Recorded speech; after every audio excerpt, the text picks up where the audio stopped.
Hey everyone, I'm going to discuss all the reasons why I think CISCO is an undervalued artificial intelligence stock that investors can add to their portfolios in June. I'm going to discuss the company's latest quarterly performance, explain why the revenue decrease year over year is not something to panic about, look at the company's longer run operating profit margin, revenue growth, and cash flow from operations. Then look ahead at the next 5 years and look at what Wall Street analysts are expecting from CISCO. And finally, put it all together with its valuation to justify why I think CISCO is one AI stock that's selling at a cheap valuation and is undervalued for long-term investors.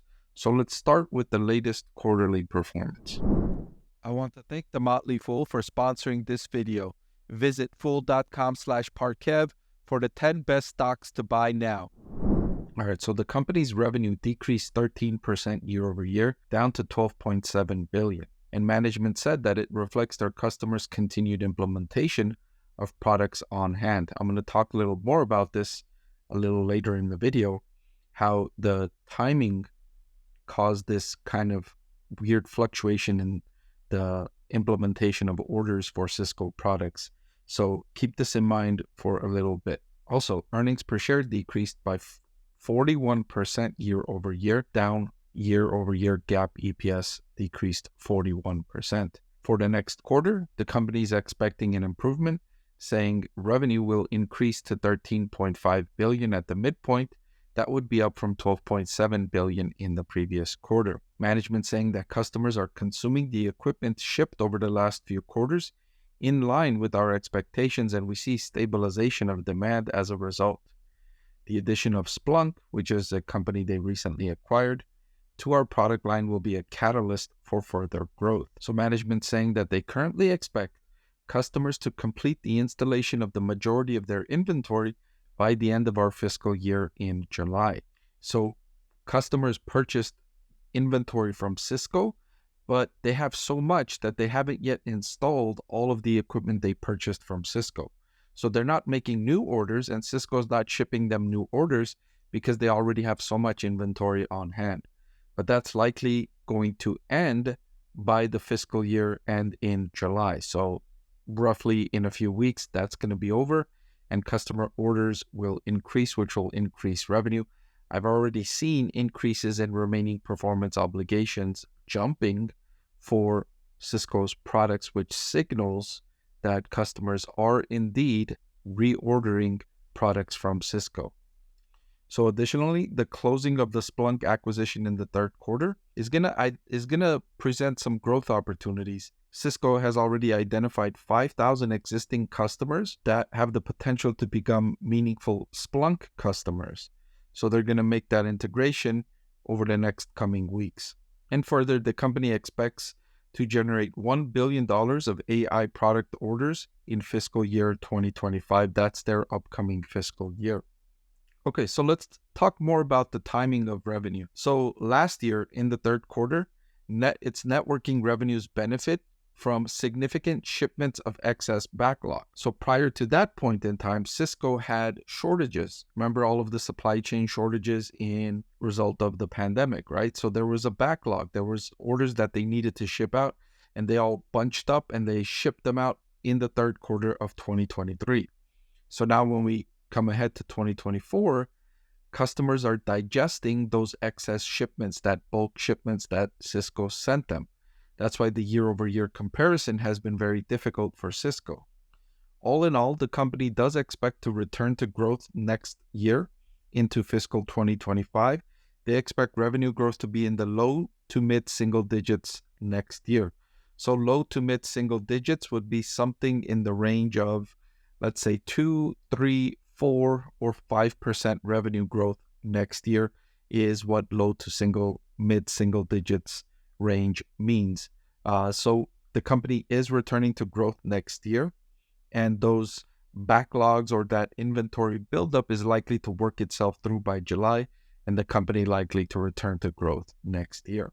Looking at CISCO longer term, it is a cyclical business, as we're realizing even in this latest quarter. You could see the wild fluctuations over the years in revenue. Still, you can draw a trend line here upward for CISCO Systems revenue.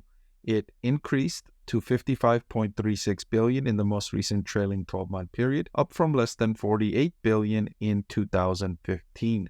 As they forecasted for next year, this is not a fast-growing stock. This is not one of those stocks that's going to double their revenue overnight or in 1 year.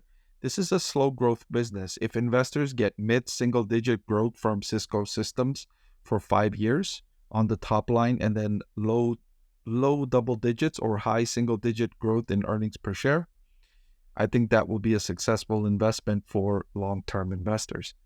Now, looking at the company's operating profit margin, it's held sustainably above 20% for the better part of the last decade. It approached 30% briefly before coming back down to 26.5% because of the decreases in sales. Next year, as revenue growth continues, I wouldn't be surprised by the end of its fiscal year 2025 if its operating profit margin bounces back up closer to 30% instead of going down lower to 20%. Cash flow from operations, similar trend line, struggling from those decreases, right? 23.69% in cash flow from operations in the trailing 12-month period, down from over 32% in the previous peak of its trailing 12-month cash flow from operations. But again, you can see a longer-term upward trend line here.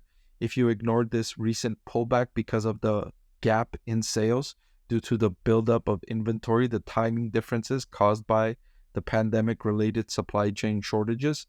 So cash flow from operations and operating profit margins at healthy levels, despite the fact that the company experienced headwinds in its latest fiscal year due to a difficult comparison. Now, looking ahead, expectations are not like out of this world. In fact, they're pretty meek, actually, pessimistic, you could say.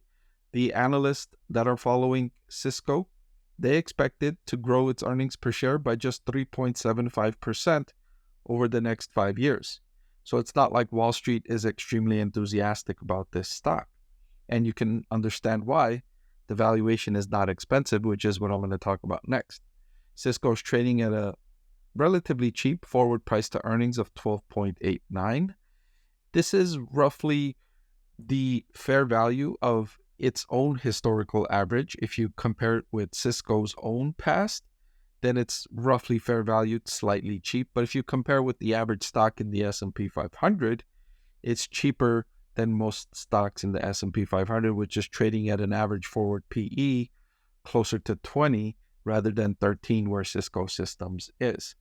Plus, you get the added benefit of a company that's coming off of a cyclical downturn, so it's now going to be turning up, and you're going to get the benefits of the company's elevating operating profit margins, elevating cash flow, and a shift from products to services, which are going to be boosted by the added investments from artificial intelligence. So for all of these reasons, I think CISCO stock is a relatively undervalued or cheap stock that investors can add to their portfolios right now in June. Before I let you go, let me tell you about the greatest deal on YouTube.